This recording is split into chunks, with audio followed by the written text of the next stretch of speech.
खुलुमबाय आंनि बे चेनेलाव नोंथांमोनखौ बयखौबो बरायग्रोना लाग्रोनाय थाबाय। दायो आं नोंथांमोननि सेराव मोनसे गोदान भिडिअ लानानै फैबाय।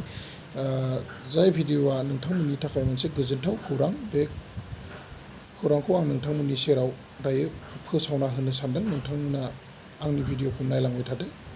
आं मानि सायाव लाबोदों आं नोंथांमोननो गुवारै फोरमायनानै होनोसै।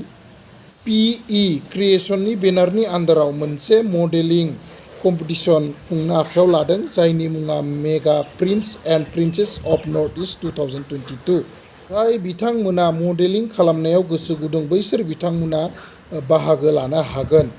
दायो अडिशननि खामानिया दाब दाब जायगायावनो सोलिगासिनो दं, जेरैबायदि टंला, खैराबारि, डिमाकुसि, अदालगुरि। जायफोर गोसो गुदुं बिथांमोना बे अडिशनखौ होनो हागोन। दायो अडिशननि लास्ट डेटआ जागोन 22 सेप्टेम्बर आरो बिनिनो फाइनेला जागोन 25 सेप्टेम्बर। बे हाबाफारिखौ अर्गेनाइज खालामदों बिथां मार्शेल स्वर्गियारी आरो डाइरेक्टर हिसाबै थागोन प्रबीर शर्मा आरो लोगोसे ग्रुमिं इन्सट्राक्टर एन्ड करिय'ग्राफार हिसाबै थागोन इजामुल हबी। बेयाव बाहागो लानो हागोन गासै उन्दैसा 3 निफ्राय 9 बैसोसिम लाइमोन सेंग्रा सिख्ला 10 बोसोरनिफ्राय 26 बैसोसिम आरो लोगोसे हाबा जानाय आइजोफोर। आरो मोनसे खोथा फोसावना होनो सानदों बिनिनो गेजेराव फैबाय थानाय 28 आगस्तआव टंला महावीर जिम नियार इउक' बेंक साखाथियावनो बेनिनो अडिशनखौ लानाय जागोन। नोंथांमोना जायफोर बे साखाथि खालानि अडिशन होनो सानग्रा बा मडेलिं खालामनानै मोजां मोनग्रा बिथांमोना टंलायाव 28 आगस्तआव अडिशनखौ हैनो हागोन। बिथांमोना बे बादायनाय हाबाफारियाव बादायनो हागोन, जेरैबायदि बेस्ट टेलेन्ट, फिगार, फिजिक, केटवाक आरो कस्टिउम।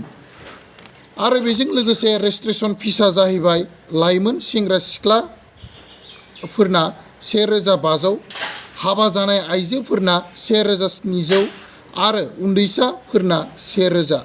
बे बादायलायाव जायफोर बिथांमोना बादायनानै देरहासार जानो हायो बिथांमोना 50,000जों लोगोसे मोनफाबावनो हागोन ग्रौन सेस सार्टिफिकेट, ट्रफी, आपकामिं projects, gift hampers, photoshoot, direct entry to national and international beauty pageants आरो लोगोसे direct entry to P creation आपकामिं प्रजेक्ट्स, जेरैबायदि बड' एसामिस मिउजिक भिडिअ'।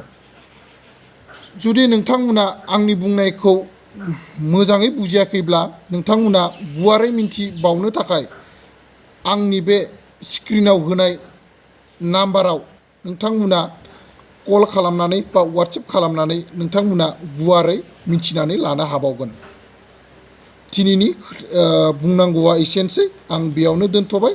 गोजोन्थों। नोंथांमोनखौ फिन थाबैनो लोगो मोनफिनगोननि आसाजों दिनैनि थाखाय बाय बाय। C U.